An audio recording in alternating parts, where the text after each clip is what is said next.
gua nggak yakin. Gua pengen pihak kepolisian agar fair. Penetapan DPO yang diumumkan oleh Polda Jawa Barat, ya, 3 orang, Andi, Dani, dan Peggy alias Peron, itu sudah jelas kami akan jadikan bukti.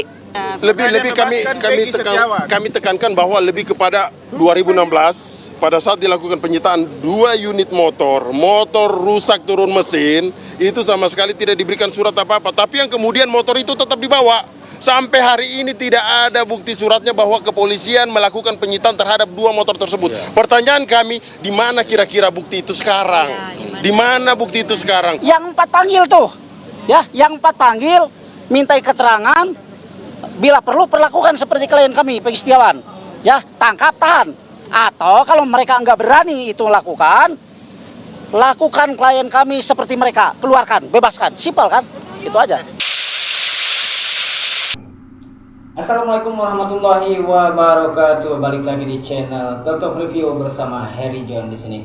Oke guys, makasih buat kalian yang telah tergabung di channel ini. Support dan dukung terus channel ini biar semakin berkembang dengan cara like, komen, dan subscribe. Oke guys, di sidang peradilan siang tadi, menurut gua masih banyak hal yang belum dipersiapkan oleh pihak kepolisian. Dan sebenarnya kalau menurut gua, mestinya sebelum menetapkan jadi tersangka, setidaknya bahwa sudah terdapat 2 bukti yang memberatkan bagi Peggy Setiawan.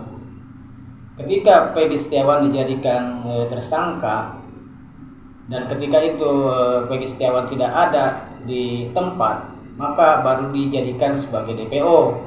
Bukan dijadikan DPO dulu baru dijadikan tersangka. Di sini kan Peggy seakan-akan Peggy Setiawan itu dipaksakan oleh pihak kepolisian Polda Jabar. Nah gitu guys.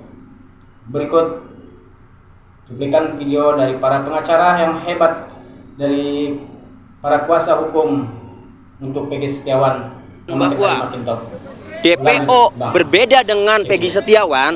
Kami mempunyai penetapan DPO yang diumumkan oleh Polda Jawa Barat, ya, 3 orang, Andi, Dani, dan Peggy alias Peron, itu sudah jelas kami akan jadikan bukti, ya, bahwa DPO-nya itu adalah Peggy alias Peron, khususnya dengan ciri-ciri rambutnya keriting, kulitnya tinggi 160, tinggalnya di Banjarwangunan. Nah, yang ditangkap ini rambutnya tidak keriting, Peggy Setiawan ini lurus. Alamatnya di Kepongpongan, ya, bukan di Banjarwangunan, ya. Kemudian umurnya juga dalam DPO itu 30 tahun 2024 dan Peggy Setiawan ini, ya, baru saja 28 tahun. Pada saat ditangkap itu 27 tahun. Oke. Nah, kami jelaskan secara keseluruhan, permohonan pra-peradilan kami ada 35 halaman. Pada poinnya mempersoalkan, pertama, ya, karena setiap kompresi pers Polda Jawa Barat selalu mengatakan bahwa penangkapan Peggy Setiawan dasarnya adalah DPO, dasarnya adalah putusan pengadilan yang sudah inkrah, ya, maka, ya, kami menyampaikan dalam permohonan pra-peradilan ini, pertama, ya, penangkapan, ya, tadi ada penangkapan. Penangkapan itu, ya, seharusnya seseorang harus ditetapkan sebagai tersangka terlebih dahulu. Nyatanya Peggy Setiawan, ya, ditangkap, statusnya belum tersangka. Ditangkap 21 Mei, ya, pukul 10 pagi, dan kemudian ditetapkan sebagai tersangka 21 Mei juga, ya, tetapi sudah setelah ditangkap. Artinya, ya, pada saat ditangkap seharusnya sudah menjadi tersangka dan sudah ada 2 alat bukti permulaan yang cukup sehingga menetapkan Peggy Setiawan sebagai tersangka. Nyatanya ini ditangkap dulu, ya, kemudian ditetapkan tersangka. Seharusnya tersangka dulu. Tidak ada dari 2017, dari 2016 sampai viralnya film Pina, tidak ada yang namanya penetapan tersangka, tidak ada yang namanya pemanggilan. Kemudian yang kedua, ya, kecuali tertangkap tangan. Kalau tertangkap tangan boleh. Ini tidak tertangkap tangan. Sejak kejadian terdahulu juga, ya, itu kejadian 27 Agustus 2016. Kemudian baru ditangkap para pelaku 8 orang itu 3 hari kemudian, artinya tidak tertangkap tangan, ya. Jadi pertama mempersoalkan penangkapan, ya. Kedua, ya, mempersoalkan penetapan tersangka. Tadi karena ya penangkapan terlebih dahulu, seharusnya penangkapan itu seharusnya sudah tersangka. Ini tidak ditetapkan tersangkanya ya setelah ditangkap. Nah, penetapan tersangka juga ini harus ada 2 alat bukti ya. Sementara tadi sudah disampaikan alat bukti itu setelah penetapan tersangka masih dicari-cari. Kami merasakan sebagai penasihat hukum ketika mendampingi ya saksi-saksi terakhir ya di Polresta Cirebon memeriksa Dede Kurniawan saja masih mencari motif, masih mencari alat bukti yang tadinya ya dicari geng motor afiliasi sampai di Cirebon ya di Polres itu dicari Jakmania garis keras. Itu artinya kami yakin bahwa dalam menetapkan tersangka ini tidak mempunyai alat bukti. Itu poinnya. Jadi 1 penangkapan, 2 penetapan tersangka itu. Oke.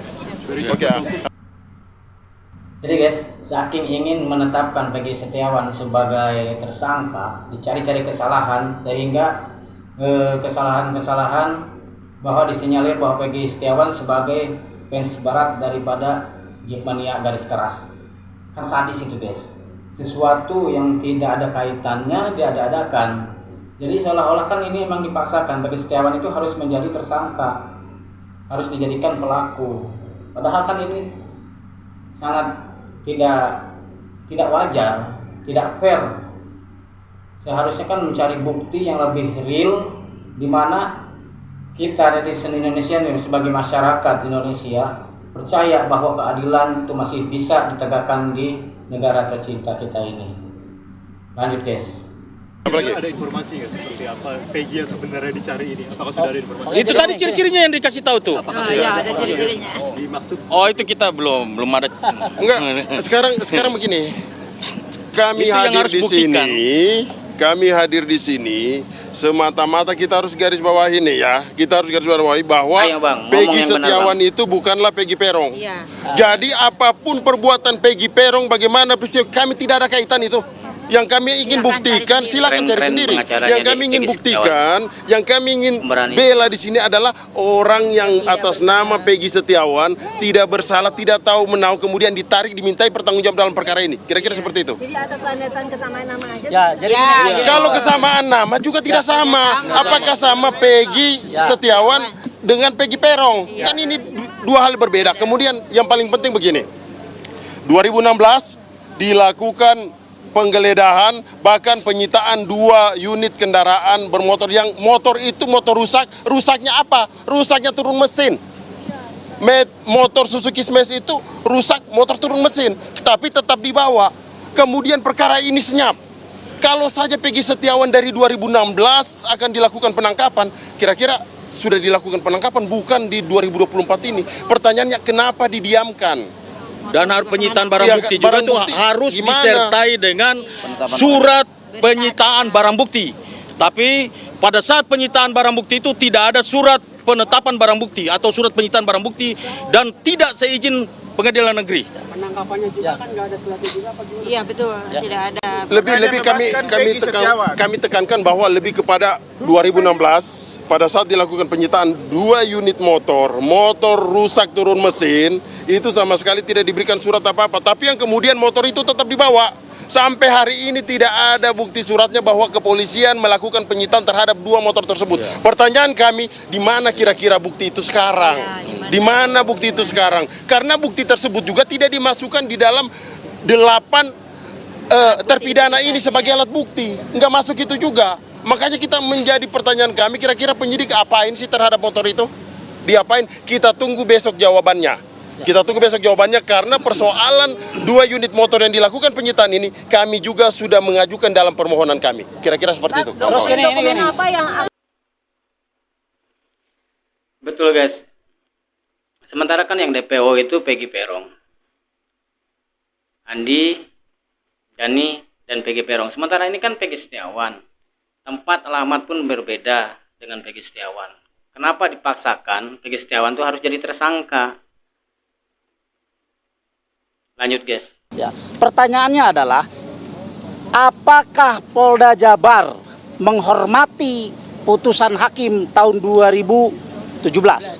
Kalau mereka menghormati, tangkap Peggy Peron, bukan Peggy Setiawan. Ya, Nah, itu betul. pertama ya. Ya, karena dari ciri-ciri yang disampaikan oleh rekan kami jauh berbeda.